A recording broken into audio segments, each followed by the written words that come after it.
after struggling relentlessly to get a serialized publication, then spending 5 years writing a story that was meant to take far less time than that. Eiichiro Oda is about to bring One Piece into an age of unprecedented popularity. But this was also when cracks in Oda's health started to show, and we get a glimpse of the closest he's ever been to a breaking point thus far. We'll explore the behind-the-scenes details, inspirations, early planning, and character concepts from the arcs that solidified One Piece as a pillar of what we refer to as the Big Three. Let's dive in.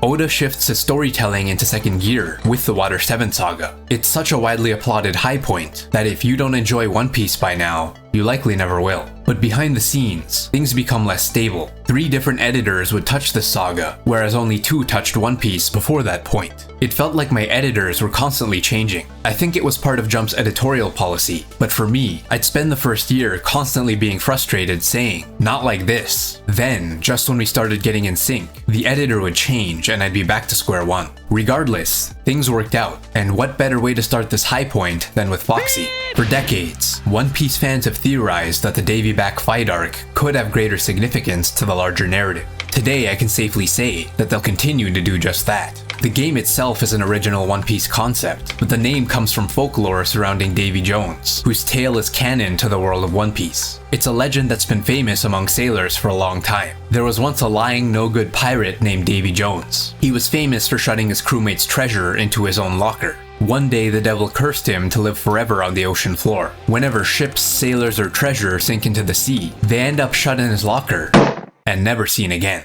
Shortly after this arc ended, Oda got married to Chiaki Inaba. They met at a One Piece musical that occurred at Jump Festa 2002. Inaba was playing the role of Nami there. They had 2 daughters, one in 2006 and the other in 2009. This sparked a subtle shift in Oda's perspective on his work, but we'll come back to that later. After some important setup, we get to Water 7 for real. This arc had 2 initial objectives. In the Water 7 arc, the plan was always to make a shipwright join the crew. That's how we decided on it. Eventually, Frankie would become part of the crew, and we would also say farewell to the Mary. That was the rough outline. To confuse the readers, I had Frankie initially act as an enemy, and I introduced a variety of shipwrights. I drew many different characters, throwing all sorts of people into the story. Now then, who should be the enemy? Alright, let's make this weird guy with the pigeon the enemy. That's how Rob Lucci came to be. Here's some concept art for our shipwrights, better known as the Galley Law Company. And here's an early design for some Frankie family members. The one really early concept for the Straw Hats shipwright was this. Oda developed Frankie's final design with Kazuki Yao's voice in mind. Due to his past roles in the One Piece anime, he seemed like the most capable voice actor for the pervert theme Oda envisioned for the character. Ow! In order to make the reader hate this guy, the Frankie family would steal the money the Straw Hats got from trading gold, and that's how he got this famous scene. Shortly after that, Luffy decides to part with the Going Merry, starting a fight between him and Usopp. I was really excited to draw Luffy and Usopp arguing over Merry. Their speeches just came to me one after the other. Oda believes that the power difference between Usopp and the rest of the crew is what makes him so relatable and appealing. He uses this fight to showcase just that. But by having Usopp hold his own for quite a while, Oda also shows us that a normal guy can still do something in this world full of monsters. The CP9 agents then begin to make their move, and we get Frankie and Iceberg's backstory. This introduces the fishman Tom, who used to look like this. The legendary shipwright Tom, who built the Pirate King's ship and sea train, actually started as a stubborn, no-nonsense craftsman with a strong work ethic. In the early stages, he was adamant about never building a battleship. However, as the design neared its final form, it seems that his stance began to change. Here's some more early Frankie and Iceberg as well. When creating the setting, Oda took a trip to Nagasaki to conduct some ship research. Matsumoto Leiji's younger brother is a bigwig at a shipbuilding company, and he introduced me. The machinery they used to build these massive ships is on a completely different scale. There was a giant crane with the company's logo, and they told me that logo is the same size as a tennis court, and I was blown away. The gang takes some sea trains to Enies Lobby. Here's a concept for one of them, right next to this unused idea of Robin's face sprouting onto Chopper's hat. This guy called Sogeking was on the train too, introducing one of One Piece's biggest mysteries. All I can say is that in early sketches, the mask didn't look as impressive. And here's a look at some of the planning for the sea train conflict.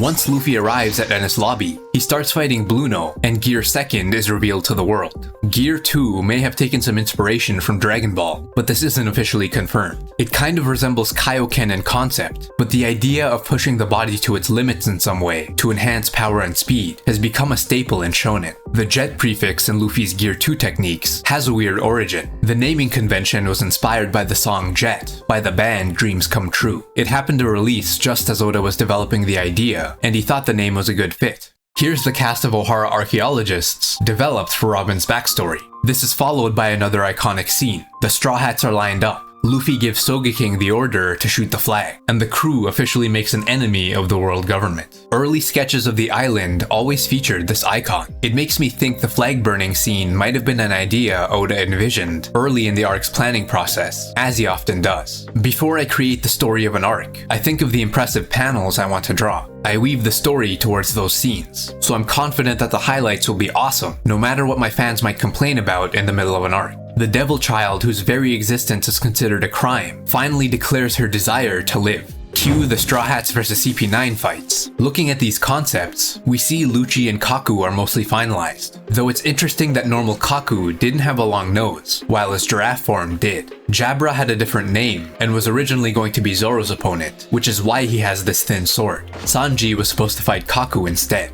Kumadori is completely different and was some guy named Apollo. It looks like he may have still used face paint, though maybe not kabuki style like in the final design. Here's a look at the agents much further into development. We can see who their original opponents were below. We also have early Spandam, who had a whole panda theme going on. Every Straw Hat gets some kind of buff through these fights, the most mysterious probably being Zoro's first use of Nine Sword style. Chopper showing off Monster Point is probably the most notable, taking clear inspiration from the Wendigo, a mythological creature from Algonquian folklore. Early Monster Point looked arguably much less monstrous, and much more thick, plus a rumble ball. Based on this planning image, it looks like Oda will often draw flowcharts to help guide the actions of each character for any given arc. And finally, Luffy vs Lucci shows off Gear 3rd in its entirety. No interesting story behind the Gigant prefix this time. Gigant Pistol, however, takes some inspiration from Naruto. Masashi Kishimoto, Naruto's creator, has been a longtime friend and rival to Oda. From an interview featuring the two,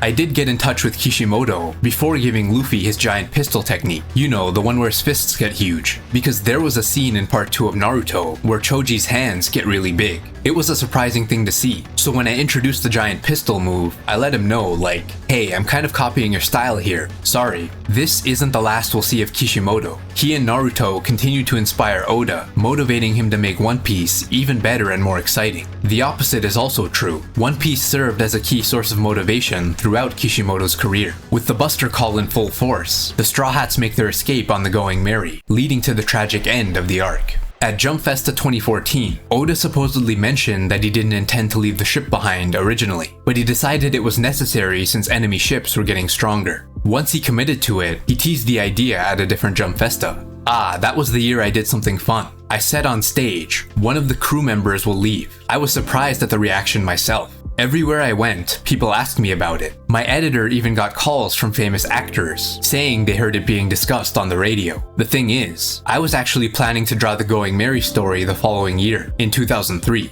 It actually took 3 years to get to that point, but once it did, it caused quite a stir. Kishimoto was affected by it too. We learned that he sent Oda an appreciation email because of how moving this farewell was. Post Enies Lobby, Frankie joins the crew, Usopp rejoins, and everyone gets bounties. From a planning perspective, Oda definitely had elements of the Summit War saga thought out, due to all the setup we got. We also get silhouettes for the remaining 4 emperors. This is not my Kaido. To wrap up the arc, we have a deleted manga scene that was cut due to page limitations. There was supposed to be a conversation between Garp and Usopp, which Sandman AP has translated to roughly say the following. Who are you? Did you just mention Yasop? Yes, sir. Do you know if he is well or if he is alive? Why are you asking me that? Who the hell are you? Well, I'm just a passerby. I assume he meant Chaser Yasop of the Red Hair Pirates. Yeah, I agree. Okay, I get it now. Take care of my grandson. This wholesome moment is also mentioned in Yasop's Viver Card databook entry. The Straw Hats now embark for the New World.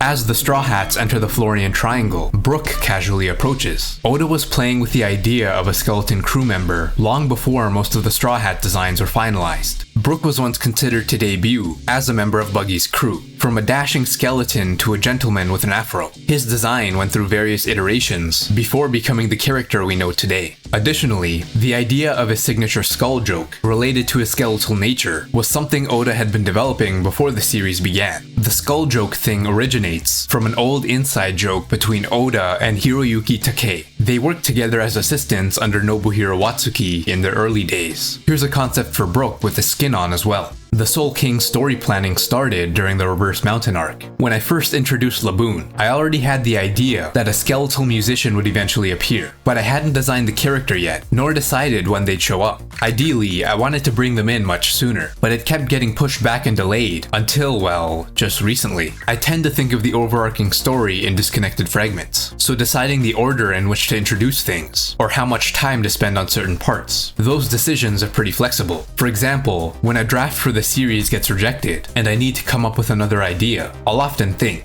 oh, I'll just use that concept here. Brook's missing his shadow, so we detour to Thriller Bark. This island takes inspiration from the scariest of movies, like The Nightmare Before Christmas and The Addams Family. I like movies like that too. I had to force myself to watch a lot of zombie movies. I basically don't like anything scary. Even though I used more black than usual to get the right atmosphere, I was aiming for bright, fun zombies. Let's take a look at the residents of Spooky Town. Kishimoto returns to inspire the bane of Sanji's existence, Absalom. The one that surprised me the most was when one of your bad guys turned invisible and went underwater. All you saw was the silhouette, and I thought that was really well done. I used that as inspiration for my own invisible character. This is probably why the Clear fruit was shown off again beyond Thriller Bark. Oda had many more ideas for it and couldn't let it go. We can run through the rest quickly. A late-stage Absalom concept, brought to you by One Piece's Frankenstein, Dr. Hogback. I don't really know what I'm looking at here, but I see elements of Hogback alright. He's got a Dr. Finkelstein vibe, with Sindri resembling Sally as well. Perona used to be more normal. The sketch description refers to her as originally being a calm and refined young lady. Seems like she's always had that Lolita fashion thing going on.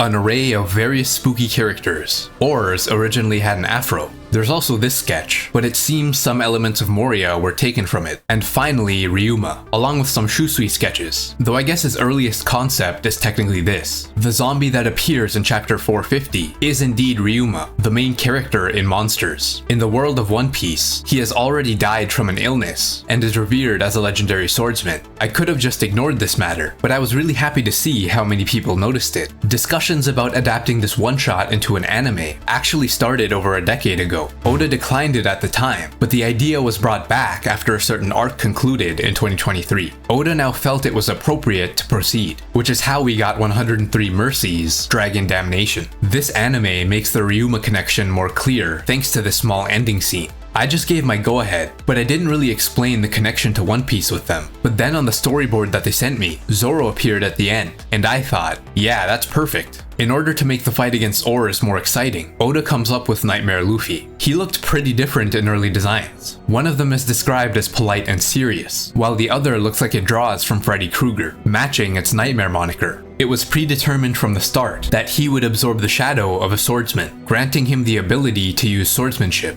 Once Oars is down, that just leaves Gecko Moria. His design went through a lot of revisions. One of the earliest was actually this guy wearing a hood and a mask. According to the notes, this eerie character was in fact one of the early concept designs for none other than Moria. Further along in development, he turned into a pastor with a split personality. Even as his design evolved closer to the current form, he was envisioned as a tactician who captured enemies using 4 traps. This one's closer to the design we know. Just gotta add one of those sinister faces from earlier. That would be it. But Kuma shows up and knocks everyone out except Zoro. I showed this concept for Kuma in an earlier video, but there's also this design, where Kuma's bear features are more prominent. Then we get one of the coolest moments in the series, where nothing happens. I wish I had some details on how this idea was developed, but nothing happened. There's nothing to talk about.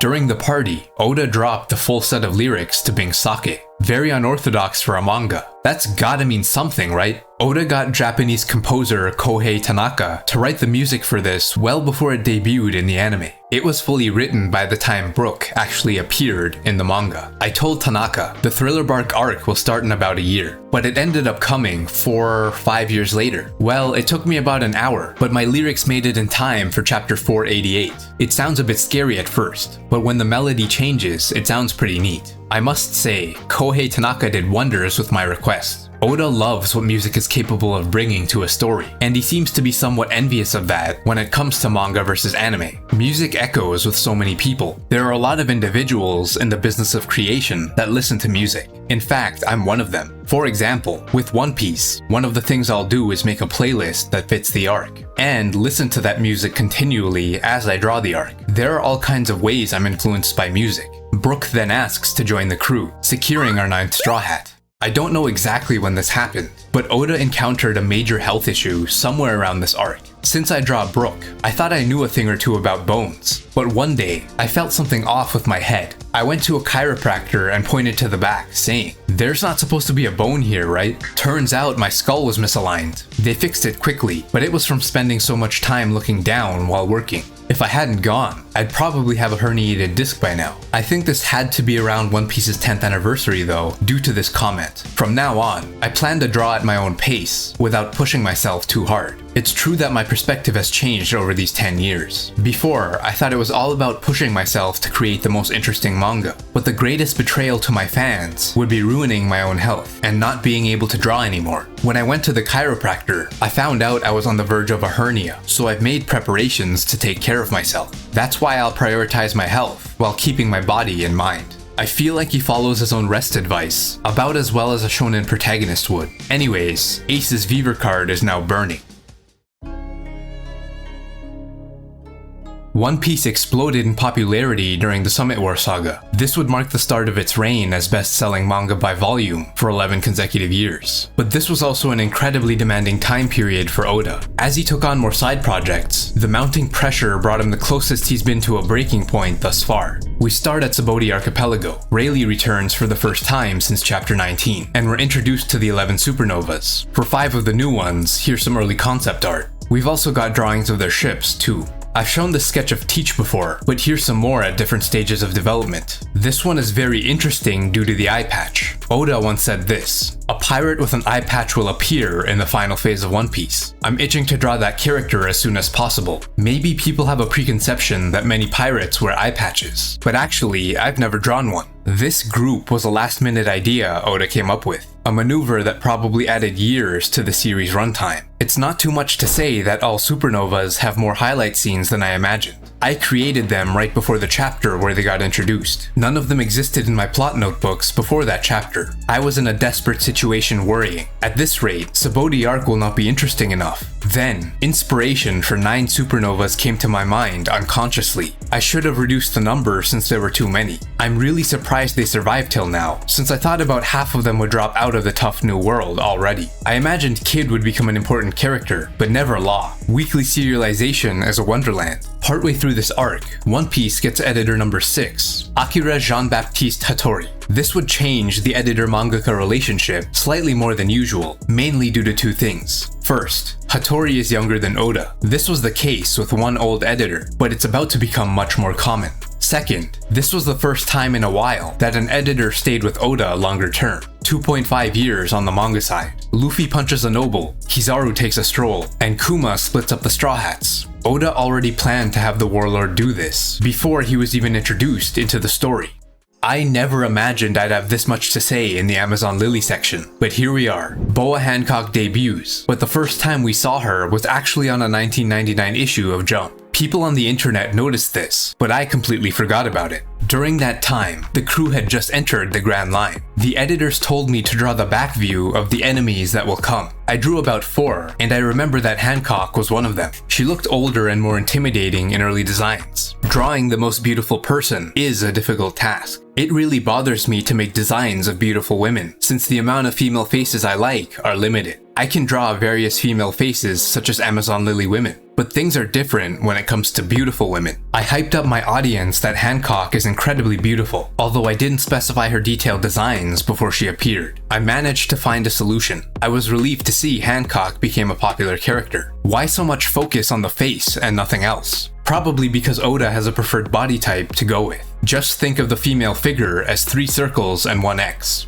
And now, goodbye. By Oda's own admission, this arc is very lewd. He decides to throw his editor under the bus for it. At the end of the day, I draw to make the readers happy, and the first reader is always the editor. When I think like that, there's actually a possibility that the story might become tailored to the editor's preferences. For instance, if I draw something a little racy, well, it makes them happy. That in turn boosts my mood as well. I might have gone a bit overboard with the extra service at times. Hattori did try to defend himself. Not too well, I'd say. Oda was aware that this might impact his family reputation, cause in this clip, he mentions he was worried what his daughters might think. Those fears were validated when one of them asked him this. But fortunately, her favorite One Piece character at the time was Hancock, so maybe this is a win. On a slightly more wholesome note, the island itself is based on China. In movies and stories, Amazons often lack elegance, so I wanted this nation of women to inhabit a more cultured setting. Oda ruins the quote by thirsting for Chinese women, then throwing Sanji under the bus. Ace is captured by Marines. Let's move on.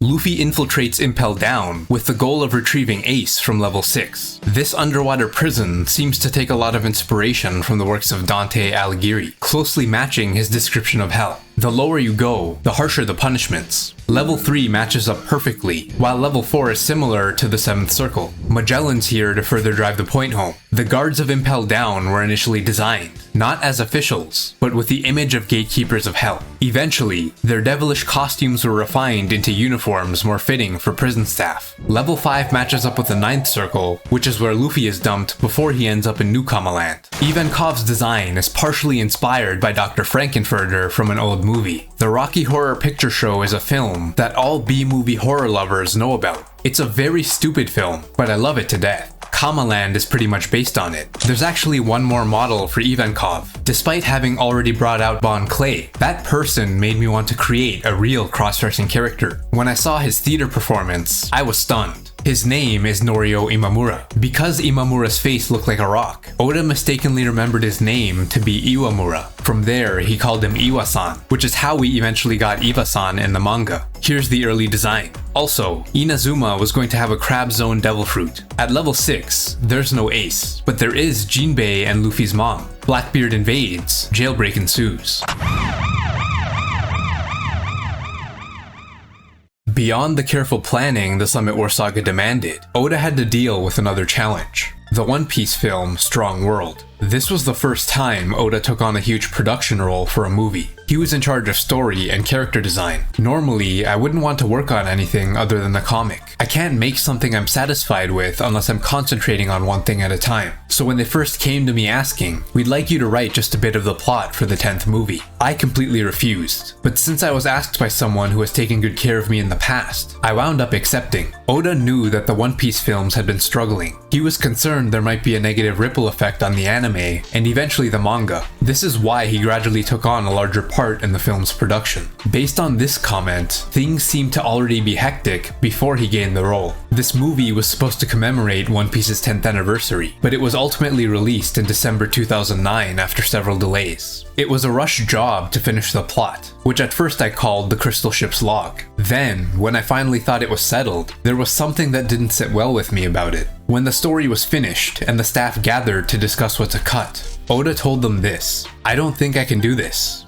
Actually, I'd like to nix this." The Crystal Ship's log was going to be an emotional story surrounding Luffy's memories before training with Ace. He would have met a special animal around that time, and it would link up to present-day Luffy in some way. Oda really wanted to do something special for this movie, which meant higher standards and higher stress. I mean, that was the entire purpose of my involvement. Since the only person allowed to mess with the very core of the characters is me, I thought about doing something related to the origin of Luffy. But as I've discussed in previous videos, Oda's priority, the thing that he's trying to do above all, is to make something awesome. He sort of forgot about that during the film's early production. Is this kind of cushy story the kind of thing I would really want to see? I don't believe I've ever written something purely for the purpose of making a good story. If that's something that happens in the comic, the overall story has to be longer, and then I don't mind a good story in there among other things. However, for something as short as a movie, if I just made a good story, it all came down to where I could fit in the kinds of things boys really want to see. Action and strong characters. Oda realized he completely misunderstood what people expected of him. He thought they were looking for dramatic, emotional films, and grew frustrated creating something he wasn't passionate about. He started from scratch, picking the theme of excitement this time. And if it wasn't clear already, I'm not saying that Oda doesn't care if his story is good. Things that boys will remember are cool scenes. I had just churned out this touching story, but no matter how good a story it was, the only people that would probably enjoy it were adults. And that's not my role. I draw comics for boys. Oda went from taking Crystal Ship's log lightly and not wanting to neglect the manga, to fully immersing himself into Strong World and falling behind on the manga. His schedule got so hectic that the editor-in-chief had to keep convincing him not to take a break from serialization. Yeah, back then, I was really at my limit. I didn't have the time to think about the future or anything else. I was just tackling one thing at a time, week by week, constantly asking myself, what do I do next week? And on top of that, I had to make time to work on the movie too. He literally thought he was gonna die, but all that work seemed to pay off. According to Hattori, Strong World helped skyrocket the already popular One Piece even further. It's also probably why Oda takes on so many time-consuming side roles today. And perfect timing too, because 5 months before Strong World comes out, Oda starts drawing One Piece's most pivotal arc thus far.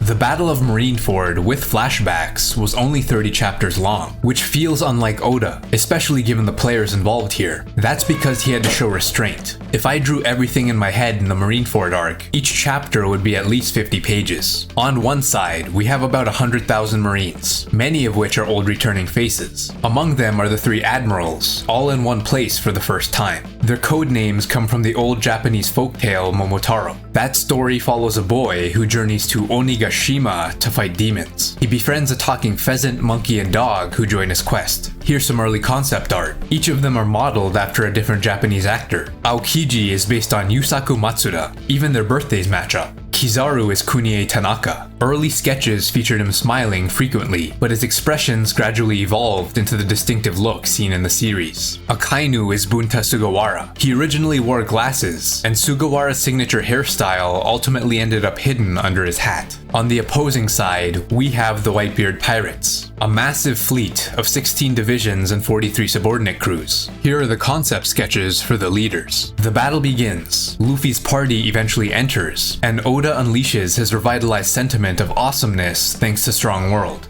Both he and Hattori didn't initially share the One Piece community's excitement for this arc. Being entrusted with something as monumental as Marineford, I feel incredibly lucky. Back then, I didn't fully grasp how special it was. I mean, I knew it was interesting, sure, but I was like, is it that interesting? Then, after stepping down as editor, I reread the Marineford arc and thought, wow, this is amazing. It's such a strange feeling. Same here. When I reread it later, I thought, yeah, this is great. While creating the story, you imagine how readers might react, but when the actual response goes beyond what you predicted, it's shocking. It's almost like I've lost control. The Marineford arc was full of moments like that, constant surprises. The big turning point of the arc is, of course, Ace's death. When Ace first appeared, the reaction from my audience was tremendous, so I was worried about whether or not I should kill Ace. I had planned to kill him just 1 year after his appearance, but it ended up taking 10 years. When it finally came time to do the deed, it was tough. Oda received a number of fan letters asking him to save Ace. Even his editor was rooting for the character, questioning whether Oda was really gonna kill him, which makes this comment hilarious. I got enraged after watching the anime in which Ace was killed. I wonder why Ace had to be killed in that harsh way. Also, Ace being Roger's son wasn't planned in advance. Apparently in an editor's talk show in 2017, Oda mentioned the idea came to him before the Marineford arc started. When he pitched it to his editor, he liked his reaction enough to draw it. Whitebeard then does the thing. The One Piece is real! Then he dies. Newgate is actually modeled after a real-life bar owner who died back in 2007. That line from his debut, "You fool, I don't want to speak to a runny-nosed brat," was in fact exactly what he used to say in real life. He used to sit at the bar with medical equipment joined to his nose and tell us war stories, saying that drinking was like a form of medicine. When I told him I drew him in manga, he was happy. It doesn't happen so often that I clearly set someone as a model and create a character. As I pray that his soul may rest in peace, I hereby swear that I will continue to draw awesome middle-aged men. Given this personal connection, Whitebeard's death likely held more weight for Oda than we realize. He was able to give the real Whitebeard a send-off in his manga. Teach does something, which Oda has been tight-lipped about, of course. Law helps Luffy escape, Kobe has his moment, then Shanks enters, forcing an end to the war. Shanks' appearance here supposedly wasn't planned early on, and the reasoning has been a point of contention in the community for a while. How did he get here so fast after a battle with Kaido? There's a part of an interview I'll mention now that either sheds some light on this or completely misdirects us. You might have been asked this thousands of times already, not sure, but is Shanks two different persons? You know, since Shanks is sometimes drawn without a scar. Plus he arrived at the Paramount War so quickly with unbelievable speed. Oda's response is actually censored and you just get this text on screen. But you know, quite often, I just tend to forget to draw scars. After the war ends, Luffy laments Ace's death, and we get their backstory. Given what we know about Crystal Ship's log, it seems likely Oda had some idea for this flashback before Thriller Bark completed. Dadan was originally envisioned as a laid-back man. We also have a younger Dadan, similar hair, but that's about it. I'll leave Sabo for another time. Jinbei talks some sense into Luffy, then Rayleigh formally introduces Haki to the reader. He offers to train our hero, triggering the 2-year time skip. As a 17-year-old Luffy, there was no way he could defeat a strong enemy like Yonko. That is why we needed 2 years. This is to have Luffy's growth be supplemented by imagination. The reason I chose 2 years was because I didn't want to make Luffy that much of an adult. All of the crew members begin their own form of training as Luffy removes his straw hat, officially putting his journey on hold. One Piece went on a 4-week break after this, as requested by Oda. You told me you wanted to take a short break before starting the new arc, and I agreed but mentioned, when we resume, we'll start with a front cover, increased page count, and include color, not just in the title page, but also within the manga itself. I'm not sure if there really was an increased page count, since the first few chapters after returning seemed to be normal length. Regardless, Oda took that time to plan out the next phase of the story, but also rested. This was only the start of Oda's health decline. For every comment about taking care of himself, there's one of these. The only way I can come up with new ideas is to think about it a lot without sleeping and eating, because humans can only come up with truly new ideas when they reach their limit. So every time I'm done with my manuscript, I'm completely exhausted. Oda's work attitude doesn't usually change. He's had a reputation among editors for being strict and scary, but once Hattori took up that role, he was surprised to see the rumors didn't seem to be true. That's because there was one thing that managed to change Oda long term. You can't go through life being strict all the time. Having my own family may have made me more compassionate towards others and their families. I think changes in your environment naturally affect how you treat people. These feelings are probably amplified by Oda living apart from his wife and daughters. They do stay over once a week though, and he'll visit during holidays. He wants to spend more time with them and knows they don't really understand why things are the way they are. But those same sacrifices don't apply to other kids, so long as Oda can help it. Hattori once motivated Oda to meet a tight deadline with the following statement: "If it stays like this, the person in charge at the printing office will have to stay over the weekend." That means their child who loves One Piece might not be able to play with their dad, and could end up disliking One Piece because of it. Post-Marineford Oda will even support editors taking a day off to attend their kid's sports day. These feelings would result in family issues becoming a recurring theme in future arcs. Be it looming health issues or reduced time with his kids, Oda will die for One Piece. There's still half a grand line left to explore. One thing that motivates me to keep drawing One Piece is that I want to draw the final saga. The final saga will be so amazing that it makes the Marineford arc look like nothing. That was just a side trip to me. I didn't expect it to be so popular. If you like this video, I have more on Oda. I do this kind of thing for other creators as well. The plan is to make one more before needing to pause at the final saga. But there is a lot of content to sort through for recent One Piece, so we'll see how it goes. Stay tuned for more.